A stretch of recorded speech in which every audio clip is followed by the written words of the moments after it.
नमस्कार शेतकरी मित्रांनो, मी Yogesh Rathod, white gold trust, Chhatrapati Sambhajinagar या शेतकरी सेवाभावी संस्थेचा प्रतिनिधी. शेतकरी मित्रांनो, आपण जी नुकताच सिरीज राबवत आहोत ती म्हणजे शेतीपूरक जोडधंदे. शेतीसोबतच मुख्यतः बघा, काहीतरी व्यवसाय असणं हा महत्त्वाचा आहे. व्यवसाय म्हणजे शेतीपूरक जोडधंदे. त्यामध्ये तुमचं कुक्कुटपालन असेल, शेळीपालन असेल, दुग्ध व्यवसाय असेल, रेशीम शेती असेल, असे अनेक व्यवसाय आहेत जे आपण शेतीसोबत करू शकतो. तर आज आपण शेळीपालन या व्यवसायाला अनुसरून रवी भाऊ राजपूत यांच्याकडे आलेलो आहोत. नमस्कार रवी भाऊ. नमस्कार. सर्वप्रथम तुम्ही तुमचा परिचय द्या. मी रवी हिरासिंग राजपूत, मुक्काम पोस्ट पाल, तालुका फुलंब्री, जिल्हा छत्रपती संभाजीनगर. रवी भाऊ, तुम्ही ह्या क्षेत्रामध्ये केव्हापासून उतरलेला आहात आणि तुम्ही काय या क्षेत्राची निवड केली? मी या क्षेत्रामध्ये आम्हाला शेती कमी असल्यामुळं, एक साधारण 1.5 एकर शेती असल्यामुळं शेतीमध्ये भागत नव्हतं. त्याच्यामुळं या शेळीपालन व्यवसाय हा शेतीला पूरक म्हणून जोडधंदा हा निवडला. बरं. आणि हा जोडधंदा मी 2011पासून गेली 14 वर्षापासून सतत करत आहे. रवी भाऊ, या व्यवसायात उतरण्यापूर्वी तुम्हाला असं कधी वाटलं का की आपला हा व्यवसाय यशस्वी होईल किंवा याच्यामध्ये आपल्याला काय काय अडचणी येऊ शकतात आणि कसं, या गोष्टीचा तुम्ही कधी विचार केला का? काय सुरुवात केली 2011मध्ये एका शेळीपासून. त्यापासून मग 1च्या 2, 2च्या 4, 4च्या 10, 10च्या 20 असं वाढवत आम्ही एक साधारण 4-5 वर्षामध्ये मी वाढवलं. त्यात मला बरेचसे अनुभव आले, वाईट अनुभव, चांगले अनुभव. त्यातून खूप काही शिकायला मिळालं. पण हा व्यवसाय इतर व्यवसायापेक्षा मला चांगला वाटला, शेतीला पूरक. कारण आपण शेळीसाठी आपण सगळं शेतामध्ये तयार करू शकतो आणि याला वाढती मागणी असल्यामुळं हा व्यवसाय फायदेशीर ठरला.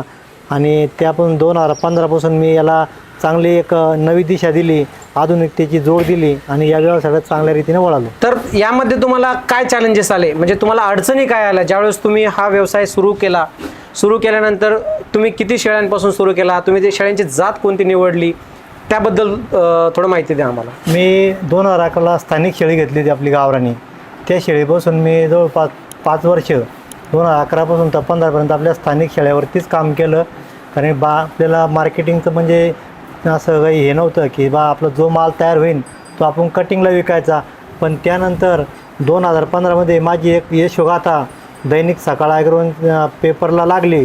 मग त्याच्यामुळं मला थोडंसं माझी जी ॲग्रोवनला यशोगाथा लागल्यामुळं खूप प्रचार प्रसार झाला त्या माझ्या शेळीपालनाचा.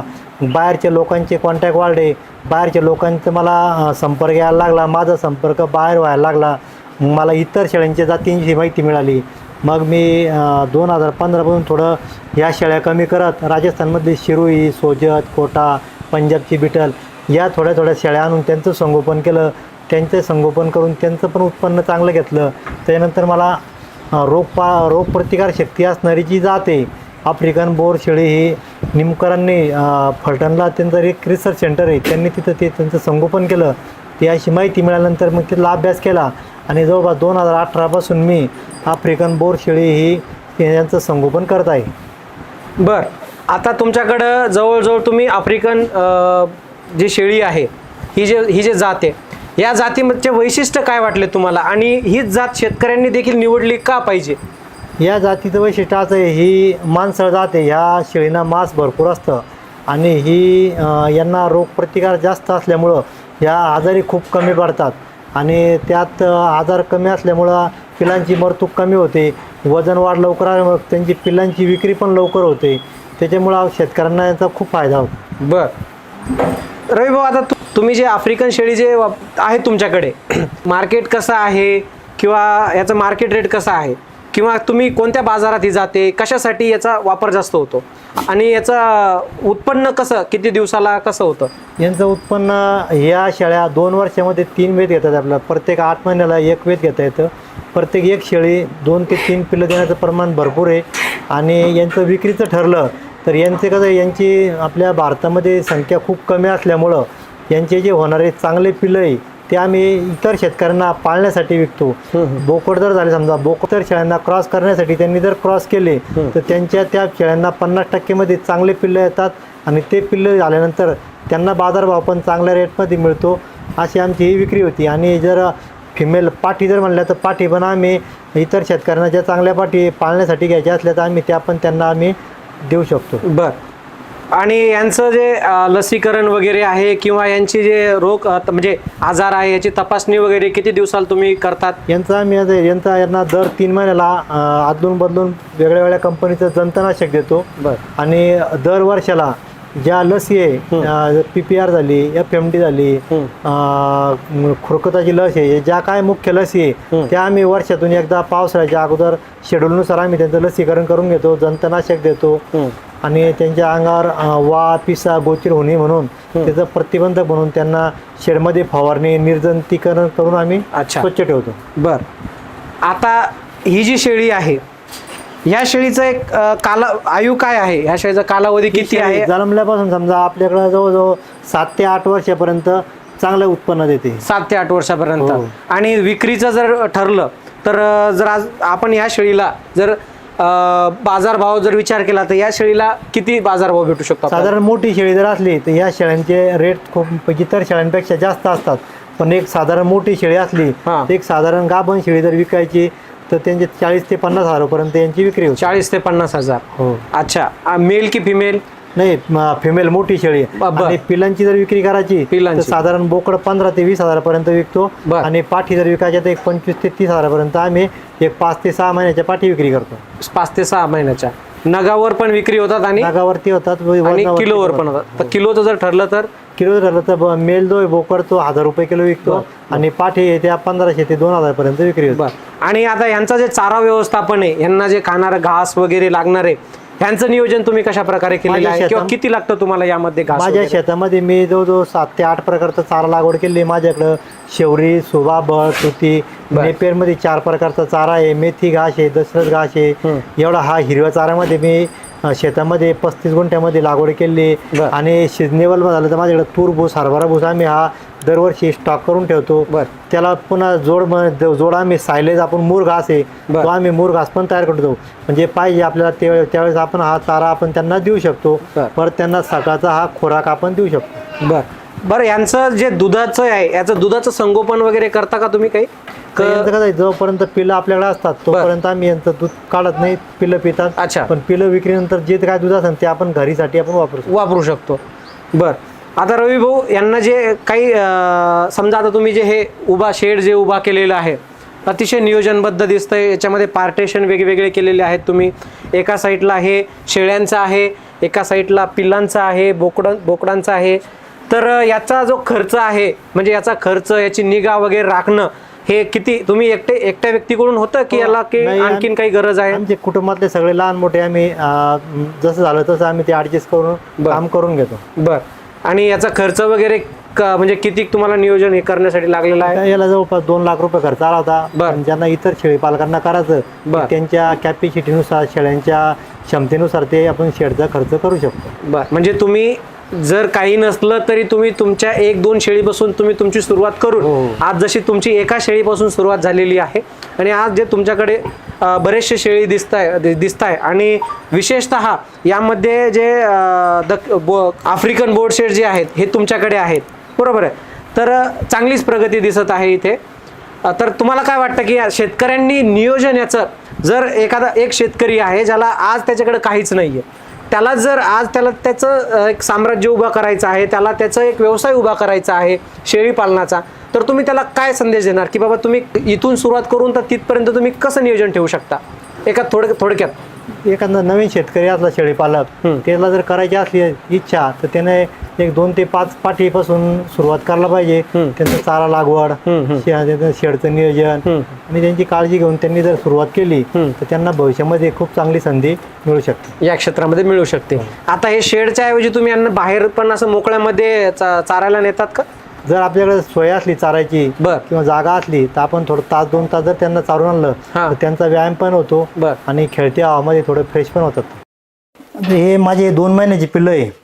हे जवळपास 3 महिन्यापर्यंत आम्ही यांना दूध पाजतो आईचं आणि 3 महिन्यानंतर यांचं दूध तोडलं की आता हे घास वगैरे खुराक वगैरे खायला लागतात. यांना जन्मल्यापासून आईचं दूध चांगलं पाजणे आणि एका महिन्यानंतर यांना खुराक देणे, लिव्हर टॉनिक वगैरे चांगलं जर दिलं तर यांची काळजी आपली 1-2 महिन्यापर्यंत चांगली घ्यावं लागते. आणि त्याच्यानंतर हे चारा खायला लागले की मग काय त्यांना जास्त काही काळजी घ्यायची गरज पडत नाही. रवी भाऊ, चाऱ्याचं जे नियोजन आहे आता तुम्ही तुमच्या शेतामध्ये कसा केलेला आहे, काय काय चारा नियोजन केलेलं आहे तुम्ही?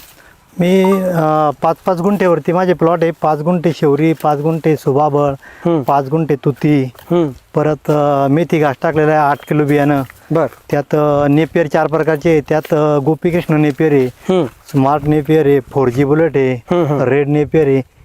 असे जवळजवळ 7 ते 8 प्रकारचा माझ्याकडं हिरवा चारा आहे. शेळीपालनाचा जो चारा व्यवस्थापन आहे, जे तुम्हाला लागणारा चारा आहे, त्याचं व्यवस्थापन तुम्ही कशा प्रकारे केलेलं आहे? माझ्याकडे बघा, इकडे 15 गुंठ्यामध्ये मी 5 गुंठे शेवरी, 5 गुंठे सुभाबळ आणि 5 गुंठे तुती केली. याला ही लागवड करून जवळपास 4 वर्ष झाली. आता 5वं वर्ष चालू आहे. तेव्हापासून हे म्हणजे एकदा हा लावला की परत परत काढायचं आणि करायचं. याला पाण्याची ड्रिपची वगैरे सोय केली. मल्टीकट चारा आहे, कटिंग केली की परत 2 महिने खाऊ घालायला येतो. अच्छा, म्हणजे चाऱ्याचं व्यवस्थापन पण तुम्ही तुमच्या शेतामध्ये विविध म्हणजे शेळ्यांना गरज असलेले विविध पोषक चारे असे तुम्ही उपलब्ध करून ठेवलेले आहे.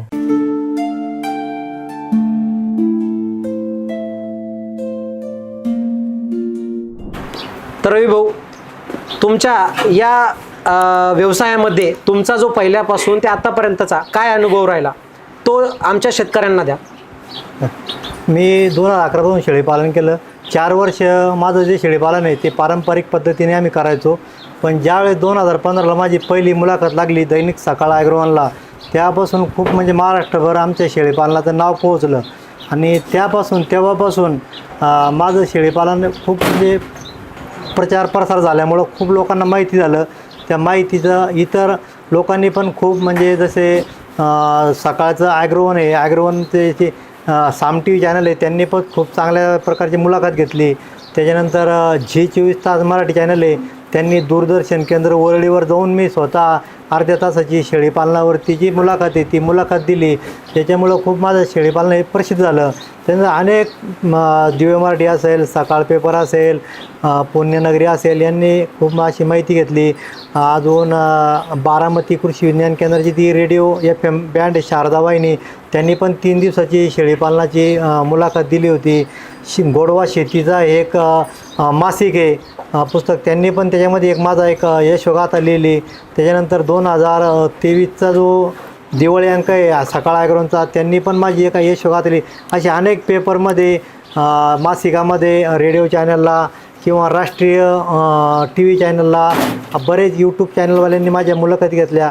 आणि माझा हा शेळीचा जो फार्म आहे हा खूप चांगल्या प्रकारे अनेक शेतकऱ्यांपर्यंत माझी मुलाखत पोहोचवली आणि माहिती दिली. आणि त्या माहितीच्या आधारे खूप शेतकरी माझ्याकडं फार्मवरती येऊन या शेळीपालनाची माहिती घेतात, विचारपूस करतात. आणि त्यांचा पण उद्देश असतो की आपण पण हा शेळीपालन व्यवसाय चालू करावा. आणि अनेक शेतकऱ्यांनी हा शेळीपालन व्यवसाय चालू केला आणि खूप चांगल्या रीते हा व्यवसाय त्यांचा चालू आहे आणि चांगलं उत्पन्न घेत आहे. आणि आजही त्यांना काही अडचणी आल्या तर ते आमच्याकडे फोन करून संपर्क करतात, काही अडीअडचणी असते विचारतात. आज माझ्याकडे जवळपास आमच्या शेळीपालनाच्या ग्रुपचे जवळजवळ 10,000 लोक अटॅचमध्ये आहे. एनी टाईम संपर्क असतो, फोनवरती, व्हॉट्सअप मॅसेजद्वारे आमचा संपर्क असतो. काही अडीअडचणी असल्या ते विचारपूस करतात. मार्केटिंग असो, आजार असो, याचं सगळं आम्ही त्यांना मार्गदर्शन करतो. बरं, म्हणजे तुम्हाला देखील एक उत्साह आहे की शेतकऱ्यांना मार्गदर्शन करणं, शेतकऱ्यांनी आधुनिक शेळीपालन केलं पाहिजे आणि एक नियोजनबद्ध व्यवसाय त्यांनी केलं पाहिजे. तर धन्यवाद रवी भाऊ, तुमची अतिशय मोलाची मुलाखत, तुमचे अनुभव असेल, तुमच्या काही अडचणी किंवा तुम्ही ज्या गोष्टींना सामोरे गेले त्या आमच्या शेतकऱ्यापर्यंत पोहोचवल्या. आणि तसंच आमचे जे शेतकरी आहेत, व्हाईट गोल्ड ट्रस्ट या शेतकरी सेवा जे जुळून शेतकरी आहेत त्यांनी देखील असाच शेतीपूरक व्यवसाय जो आहे तो करावा. आणि त्यांनी देखील रवी भाऊसारखं पारंपरिक शेळीचं संगोपन केलंच पाहिजे. त्यासोबत आधुनिक शेळी जसे की आफ्रिकन बोर गोट जे आहे याचं देखील तुम्ही संगोपन करू शकता, जी शेळी विविध आजारांना रोगांना सहनशील आहे आणि त्याची म्हणजे गुणवत्ता देखील अतिशय चांगली असल्यामुळे ही एक फायदेशीर ठरते. त्यानंतर या शेळीला जो बाजारभाव आहे तो देखील अतिशय उत्तम आहे. त्यामुळे शेतकऱ्यांना विनंती आहे की त्यांनी देखील या शेळीची एक निवड करावी जो उत्तम पर्याय शेळी पालनास ठरू शकतो. धन्यवाद.